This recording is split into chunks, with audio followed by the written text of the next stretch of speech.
Hi everybody, this is Moss Jackson. Welcome to Mondays with Moss. Hey, I apologize for not broadcasting this past Monday. None of you checked in with me to ask if I was okay. Judy and I were just too busy and we couldn't get it into our schedule. So again, my apologies. So I want to give you a preview of what we're going to be talking about next week, hopefully on Monday. I think it'll be on Monday. So for the last 5 sessions, we've been looking at habits of highly successful couples. For example, stop judging and be curious. Stand your ground without putting the other person down. Seek to understand first before being understood. Give equal regard, so you make sure you're listening to the person's opinion or feelings. And give assurance, because sometimes when we start to talk, get into an argument, and it turns into a power struggle or just a brawl, and we really walk away feeling pretty wounded. So those were the 5 we talked about so far. And the next one we're going to talk about, which is extremely important, is identify and explain what's at stake. So I want to give you an analogy. You know the analogy, don't judge a book by its cover. Also, remember those games you played as a kid, maybe? And there are certain magazines that have these objects hidden in a tree, maybe 10 monkeys or coconuts. And you had to see how many you could identify.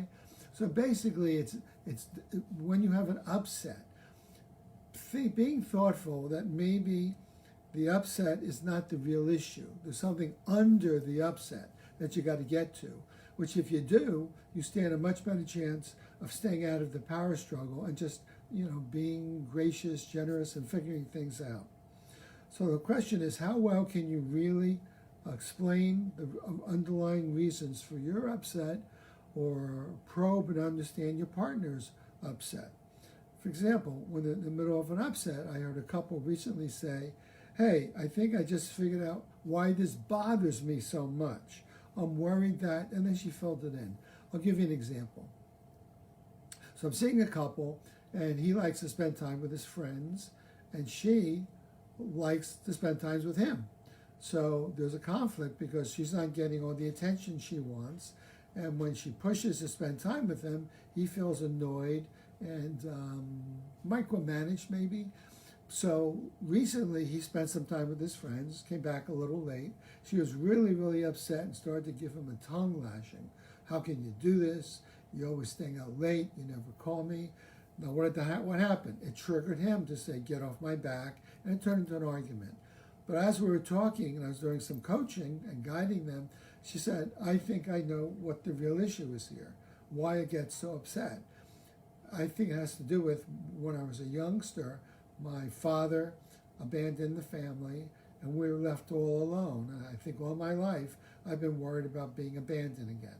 So for her, that was the underlying issue. Although he said, how can you say that? That's silly. I coached him saying, no, don't tell her it's silly. Just listen to her and acknowledge what she's saying, because she's in a lot of pain and fear over this. And that's not conscious. It just comes up like from the back of the alligator brain, the survival brain. And there's something you can do to really help her. So next Monday, Judy and I are going to talk about really identifying and explaining what's at stake. Under the upset, there's always some unfulfilled desire, wish, or goal.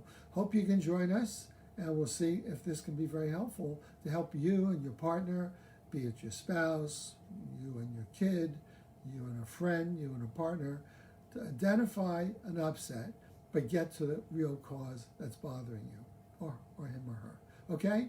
So hopefully this gives you a good introduction as to what we're talking. I think you get a lot out of it. Hope you join in. Until then, have a good week, and look for those monkeys in the train.